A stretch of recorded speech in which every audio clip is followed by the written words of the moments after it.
Hey everyone, welcome to all of you on this channel. In this video, we are going to discuss chapter number second of class 9th NCERT, and we are going to discuss from the topic 2.3.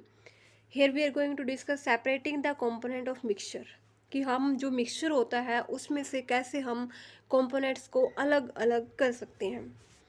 तो let's move to the topic.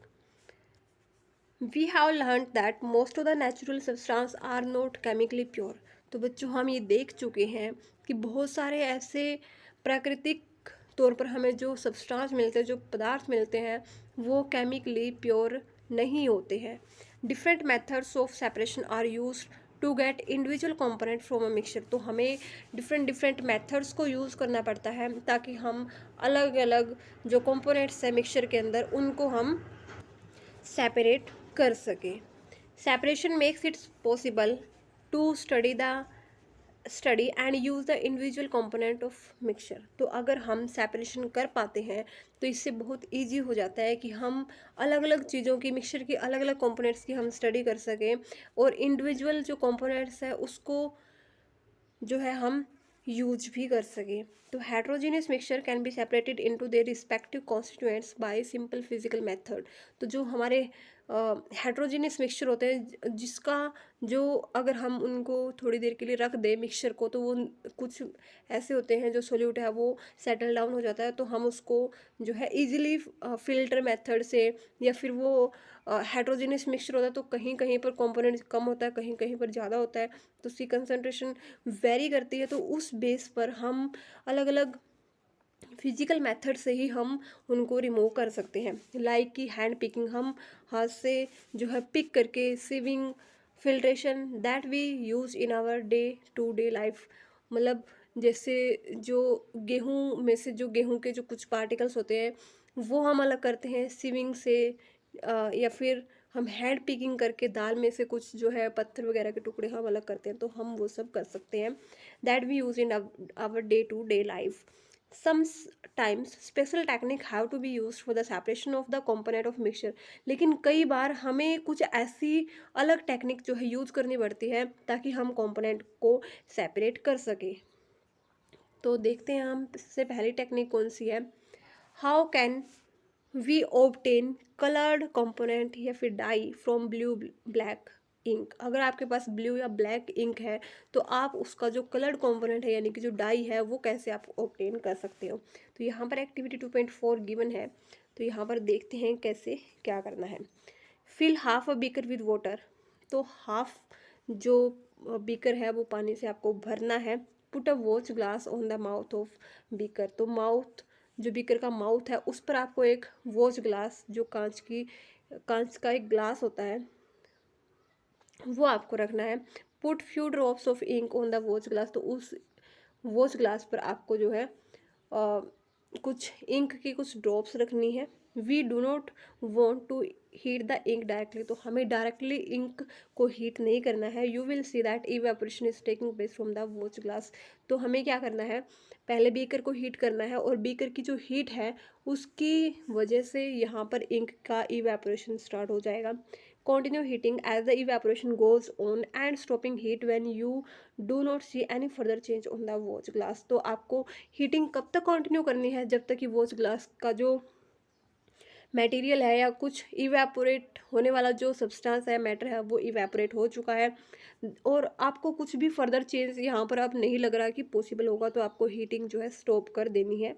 Then observe carefully and record your observation. तो आपको अब ध्यान से देखना है और अपने ऑब्जर्वेशन को जो है एक नोटबुक में रिकॉर्ड करना है. तो हमने अभी तक क्या क्या किया है, तो हमने इवेपोरेशन के लिए एक जो है बर्नर लिया है, एक स्टैंड लिया है, ट्राइपॉड स्टैंड, यहाँ पर एक बीकर लिया है, बीकर के अंदर वाटर लिया है, half beaker full with fill with water, यहाँ पर एक वॉच ग्लास लिया है, वॉच ग्लास के ऊपर हमने इंक की कुछ ड्रॉप्स डाली है.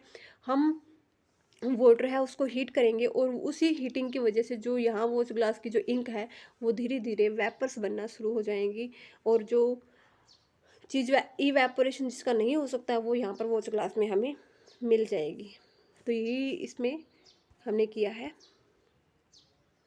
नाउ आंसर, तो हमें आंसर करना है। What do you think has got evaporated from the watch glass, तो आपको क्या लगा कि क्या इवेपोरेशन, किस चीज़ का इवेपोरेशन हुआ है वॉच ग्लास में से? तो इंक जो है, इंक के अंदर कुछ डाई थी और कुछ वाटर के मॉलिक्यूल्स प्रेजेंट थे, वाटर मॉलिक्यूल्स का हो गया इवेपोरेशन, और जो बचा है वो बची है हमारे पास डाई।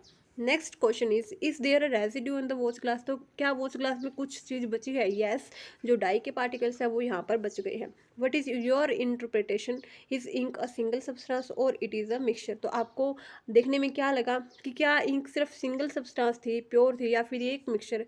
तो यस, इट्स अ मिक्सचर। तो we find that ink is a mixture of a dye in water, तो इंक एक मिक्सचर है। किसका मिक्सचर है? वाटर के अंदर डाई को मिक्स किया हुआ है। Thus, we can separate the volatile component या solvent from its non-volatile solute by the method of evaporation. तो volatile होता है जिसका evaporation possible हो, non-volatile होता है जिसका evaporation possible ना हो। तो solvent यहाँ पर water था जो कि volatile nature का था, evaporation उसका हो गया है, और जो solute है वो non-volatile nature का है, जो हमें डाई की फॉर्म में वो उस ग्लास के अंदर अब भी मिल जाएगा। नेक्स्ट हमारे पास मेथड है, how can we separate cream from milk, तो आपने दूध में से क्रीम को निकाला होगा, तो वो किस मेथड से हम निकालते हैं? Nowadays we get full cream toned and double toned variety of milk packed in a polypacks और टेट्रापैक्स इन द मार्केट, तो आजकल हमें बहुत सारी तरह की जो वैरायटी है मिल्क की वो हमें देखने को, तो आजकल हमने देखा होगा अलग अलग डिफरेंट वेराइटीज़ हमें जो मिल्क की है वो मिलती है, जिसमें फुल क्रीम जो मिल्क होता है वो हमें मिलता है, टोन्ड, या फिर जो नॉर्मल मिल्क के अंदर हम थोड़ा सा स्किम्ड मिल्क हम मिला देते हैं, और कुछ बहुत सारी वेराइटीज़ हमें मिलती है। These varieties of milk contain different amount of fat, तो डिफरेंट अमाउंट ऑफ फैट जो है इसमें फुल क्रीम मिल्क में बहुत ज़्यादा फैट होती है, इसमें थोड़ी कम होती है, और इसमें दोनों से ही कम होती है। तो उस बेसिस पर हम जो मिल्क की अलग अलग वेराइटीज़ हम जो है डिसाइड करते हैं फैट के बेसिस पे। Now activity 2.5, take some full cream milk in a test tube, आपको फुल क्रीम जो मिल्क है वो टेस्ट ट्यूब के अंदर लेना है, जिसमें फ़ैट काफ़ी 3.5% के आसपास जो है फ़ैट होती है इस मिल्क के अंदर। Centrifuge it by using a centrifuging machine for 2 minutes, तो आपको क्या करना है, इसको सेंट्रीफ्यूज करना है और सेंट्रीफ्यूजिंग मशीन की हेल्प से। If a centrifuging machine is not available in your school, in the school, you can do this activity at home by using A milk churner used in the kitchen, तो milk churner आपके kitchen में use होता होगा, जिसको हम मधानी या फिर मथनी भी बोलते हैं, तो उसकी हेल्प से भी आप कर सकते हो। If you have a milk dairy near by, visit it and ask how they separate cream from milk, तो अगर आपके पास जो है आपके नियर अबाउट अगर आपके पास कोई मिल्क डायरी है, तो विजिट इट एंड आस्क, तो यहाँ पर आपको विजिट करना है और उनसे पूछना है how they separate cream from milk, तो वो कैसे मिल्क को जो है मिल्क के अंदर से क्रीम को अलग करते हैं। हाउ दे मेक चीज़ और पनीर फ्रॉम मिल्क, तो कैसे जो है मिल्क से वो पनीर को बनाते हैं। Now answer, what do you observe on churning the milk, तो अगर आप मिल्क को चर्न करना स्टार्ट करोगे, तो यहाँ पर क्या होगा, मिल्क के अंदर से जो क्रीम है वो अलग हो जाएगी। Explain how the separation of cream from milk take place, तो कैसे ये सेपरेशन होगा।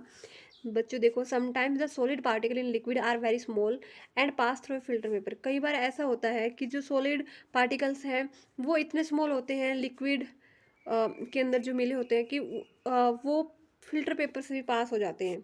For such particles the filtration technique can not be use for separation, तो ऐसे पार्टिकल्स के लिए हम फिल्ट्रेशन का तो यूज़ कर ही नहीं सकते, क्योंकि फिल्ट्रेशन अगर हम करेंगे तो वो फिल्टर पेपर में से भी छन जाएंगे। Such mixture are separated by centrifugation, तो सेंट्रीफ्यूगेशन की हेल्प से हम इन पार्टिकल्स को जो है सेपरेट करते हैं।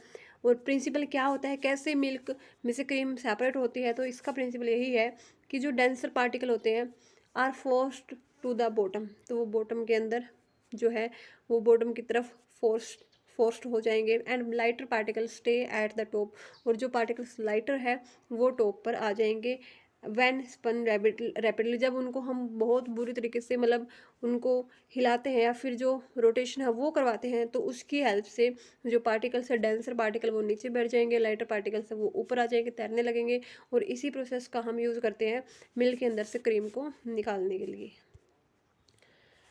एप्लीकेशंस हम इस मेथड की देख लेते हैं। Used in diagnostic laboratories for blood and urine test, तो ब्लड एंड यूरिन टेस्ट में हम जो है इस मेथड को यूज़ करते हैं, सेंट्रीफ्यूगेशन मेथड को। Used in dairy and home to separate butter from cream, तो होम या फिर डेयरीज में हम बटर और क्रीम को सेपरेट करने के लिए, बटर मिस क्रीम को, तो हम इस चीज़ का इस्तेमाल करते हैं। Used in washing machine to squeeze out water from wet cloth, तो जो वेट क्लोथ होते हैं उनमें से वाटर को बाहर निकालने के लिए या फिर गीले कपड़ों को सुखाने के लिए जो वॉशिंग मशीन के अंदर जो टेक्निक यूज होती है वो भी होती है सेंट्रीफ्यूगेशन।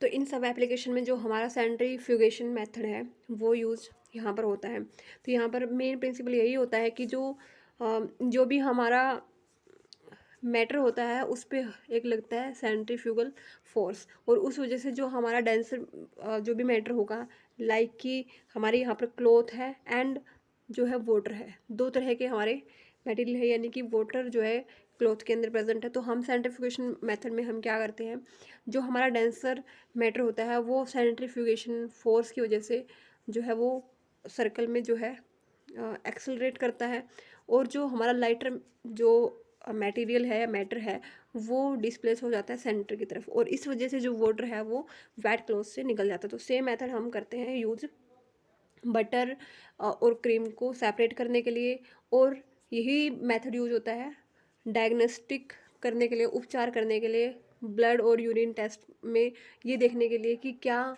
इशू यहाँ पर आया है। तो ये हमारा हुआ centrifugation method. Now we are going to discuss how can we separate a mixture of two immiscible liquid, यानी कि अगर दो लिक्विड एक दूसरे में मिक्स नहीं हो पाते हैं और सेपरेटली उनकी लेयर हमें दिखती है लेकिन वो एक दूसरे के अंदर मिले हुए हैं, तो हम उनको कैसे सेपरेट कर सकते हैं। हैंड पिकिंग तो यहाँ पर होगा नहीं, ठीक है, क्योंकि लिक्विड्स हैं। तो यहाँ पर मेथड हम यूज़ करते हैं कुछ अलग तरह का मेथड। तो यहाँ पर देखते हैं क्या मेथड वो यूज़ किया गया है। Let us try to separate kerosene oil from water, तो आपने देखा होगा कभी कभी पानी के अंदर जो है ऑयल की कुछ लेयर यहाँ पर बन जाती है सरफेस के ऊपर। तो हमें ये सेपरेट करना है यूजिंग ए सेपरेटिंग फनल। तो सेपरेटिंग फनल की हेल्प से हम इनको सेपरेट करते हैं। Pour the mixture of kerosene oil and water in a separating funnel, तो आपको दोनों ही जो मिक्सचर है, दोनों ही जो लिक्विड्स है वो आपको सेपरेटिंग फनल के अंदर डालने हैं। यहाँ पर फिगर 2.6 में दिखाया गया है, देखने वाले हैं अभी हम आगे। Let it stand undisturb for some time so that separate layer of oil and water are formed, तो आपको कुछ देर के लिए इसको कुछ नहीं करना है, इसको बिना हिले डुले छोड़ देना है सो दैट कि जो लेयर है वो सेपरेट हो जाए। Now open the stopcock of the separating funnel and pour out the lower part of the water carefully. Then आपको क्या करना है, नीचे से जो स्टॉप कोक होगा, यहाँ स्टॉप कोक लगा होगा एक, तो आपको वो रिमूव कर देना है, और उससे जो ये पाथ है वो बिल्कुल क्लियर हो जाएगा, और जो लोअर लेयर है वो अलग हो जाएगी, और अपर लेयर जो कि ऑयल की थी वो सेपरेट हो जाएगी। Close the stopcock of the separating funnel as the oil reaches the stopcock. तो हम देखने वाले हैं अभी 2.6 फिगर। तो यहाँ पर क्या किया गया है, सबसे पहले हमने इस मिक्सचर को एक सेपरेटिंग फनल के अंदर डाला, जिसको हम सेपरेटिंग फनल बोलते हैं। और यहाँ पर क्या है, ये वाटर की लेयर है, ये केरोसिन की लेयर है। कुछ देर के लिए हमें इसको अनडिस्टर्ब छोड़ना है, तभी जाके लेयर जो है फॉर्म होगी। देन हमें क्या करना है, स्टॉप को ये वाला है इसको रिमूव कर देना। तो यहाँ पर जैसे ही वाटर लेवल ख़त्म हो जाएगा तो हमें स्टॉप को दोबारा से लगा देना है, तो वाटर हमारा अलग हो जाएगा और जो हमारा केरोसिन ऑयल है वो अलग हो जाएगा। सेपरेशन ऑफ इमिसिबल लिक्विड, तो इसमें हम उन्हीं लिक्विड्स को हम सेपरेट कर सकते हैं जो एक दूसरे में घुलते नहीं हैं। यहाँ पर एप्लीकेशन क्या है, to separate mixture of oil and water, तो ऑयल और वाटर को अगर हमें सेपरेट करना है तो हम इस मेथड का यूज़ कर सकते हैं। In the extraction of iron from its ore, तो आयरन को इसके ओर से अलग करने के लिए the lighter slag is remove from the top by this method to leave the molten iron at the bottom in the furnace. तो हम जो भट्टी होती है उसमें हम आयरन का जो ओर है जिसमें आयरन बहुत ज़्यादा अमाउंट में प्रेजेंट होता है, तो उसको हम उसमें से हम आयरन को रिमूव करते हैं इसी मेथड से। जो लाइटर स्लैग होता है, जो इम्प्योरिटीज वगैरह होती है वो टॉप पे रह जाती है क्योंकि वो हल्की होती है बाय दिस मेथड। और जो हमारा मोल्टन आयरन होता है वो हम बॉटम में से, भट्टी के जो बॉटम होता है उसमें से हम निकाल लेते हैं। The principle is that immiscible liquid separate out in layer depending on their density. तो इस डेंसिटी के बेस पे ही जो ज़्यादा डेंस होगा वो नीचे रहेगा, जो लाइटर होगा वो ऊपर रहेगा। तो इसी बेस पर हम क्या करते हैं, दो लिक्विड की जो लेयर होती है इमिसिबल लिक्विड, तो हम उनको सेपरेट यहाँ पर कर सकते हैं। तो इस वीडियो में हम इतना ही करेंगे, आने वाली वीडियोज़ में हम करेंगे नेक्स्ट जो हमारे टॉपिक है। Thank you.